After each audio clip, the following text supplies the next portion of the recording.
Tigers jump in the air, they have the win. 2 years in development and finally the next Rugby Challenge game has come out. There was so much to love about the original. Mainly, it looked as if a games developer was taking the sport seriously for once. But bad AI and glitches all over the place made for a frustrating experience. So, 2 years behind closed doors and things are looking promising for this latest instalment.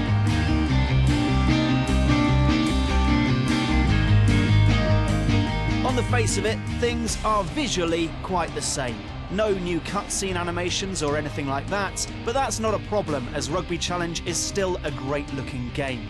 The detail and textures on the kits particularly are really impressive. The commentary has also been slightly improved, and while it's still pretty bad, there is at least a bit more variety, particularly from Justin Marshall. Someone is going to be in trouble here. Sloppy play, really.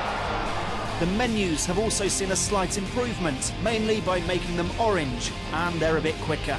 All looking rosy so far then. There might be a yellow card here. Considering the minuscule budget of Rugby Challenge 2, they've taken the time to refine rather than reinvent. Among the problems of the last game were some gaping holes in the rules and the inability to do things like driving mauls from lineouts or number 8 pickups from scrums.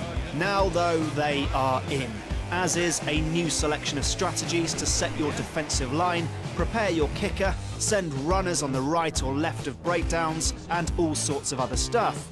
The ability to steal the ball at a breakdown, as well as remove players from a ruck or maul, mean that overall this is a much more accurate representation of the sport than in the first game.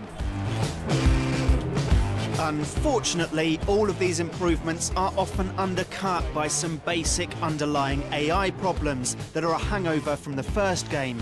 Without these problems addressed, nearly all of the hard work is put to waste. Simply put, on attack, your players are out of position far too wide, and on defence, they are out of position too compressed. This isn't an off and on glitch, this is generally how wide passing for you will work.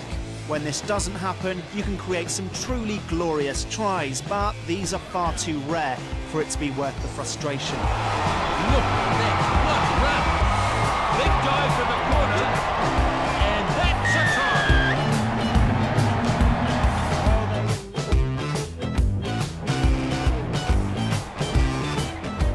Now on defence, you'll find that even after setting your line to wide, your players are liable to just all sprint vaguely towards the ball carrier, and 2 passes wide will have the computer scoring with ease.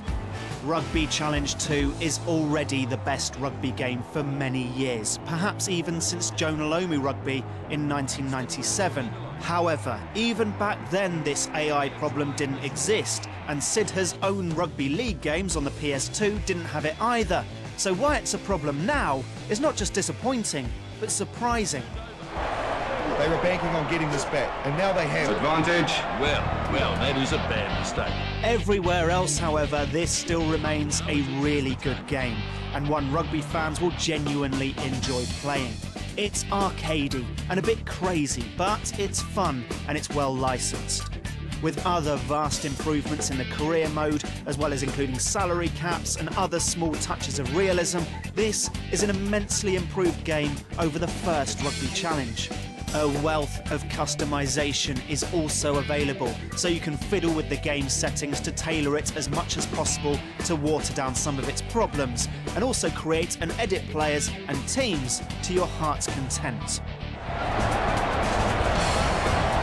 Is Rugby Challenge 2 an improvement? Absolutely, and definitely a must-have for any rugby fan. But just be prepared to temper some frustration along the way.